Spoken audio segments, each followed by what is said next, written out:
ربنا يا ربنا ربنا يا ربنا ربنا يا ربنا ربنا يا ربنا ربنا يا ربنا الحمد لله وكفى وسلام على عباده الذين اصطفى أما بعد فأعوذ بالله من الشيطان الرجيم يا أيها الذين آمنوا كتب عليكم الصيام كما كتب على الذين من قبلكم لعلكم تتقون صدق اللہ العظیم۔ میرے محترم سامعین، اللہ تبارک و تعالیٰ نے انسان کو تمام مخلوقات میں سے افضل پیدا فرمایا، پھر اسی انسان میں خیر و شر کو قبول کرنے کی صلاحیت رکھی۔ دونوں باتوں کو اللہ تعالیٰ نے قرآن میں ذکر فرمایا، فَأَلْهَمَهَا فُجُورَهَا وَتَقْوَاهَا۔ لیکن یہ انسان کائنات میں افضل و اکرم تب ہوگا جب اس میں خیر کو قبول کرنے کی صلاحیت غالب ہو۔ خیر قبول کرنے کی صلاحیت کو روحانی طاقت کہا جاتا ہے، اور شر کو قبول کرنے کی صلاحیت کو نفسانی طاقت کہا جاتا ہے۔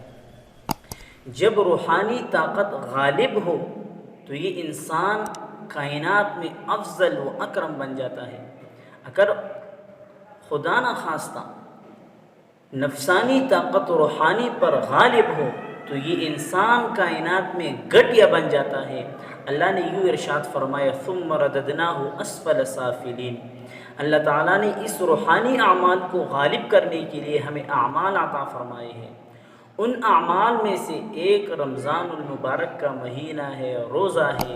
اسی کو اللہ تعالیٰ نے ارشاد فرمایا، یا ایھا الذین آمنوا کتب علیکم الصیام۔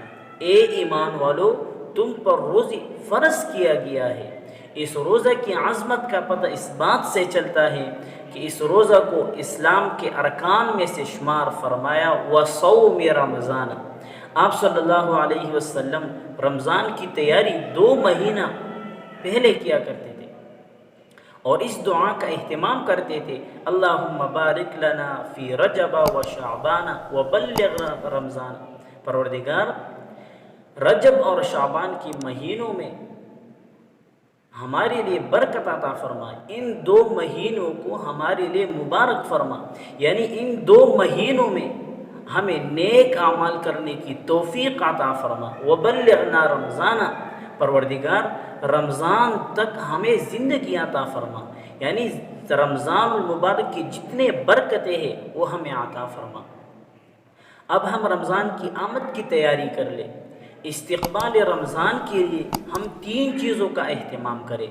نمبر 1، دعا کا اہتمام کریں، اللہم بارک لنا فی رجب و شعبان و بلغنا رمضان۔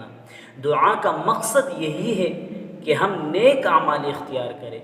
نمبر 2، ہم حقوق اللہ کی ادائیگی کا فکر کریں۔ جتنے اللہ کے حقوق ہیں اس کو، جس موقع محل کے حقوق ہیں اس کی ادائیگی کا فکر ہم کریں۔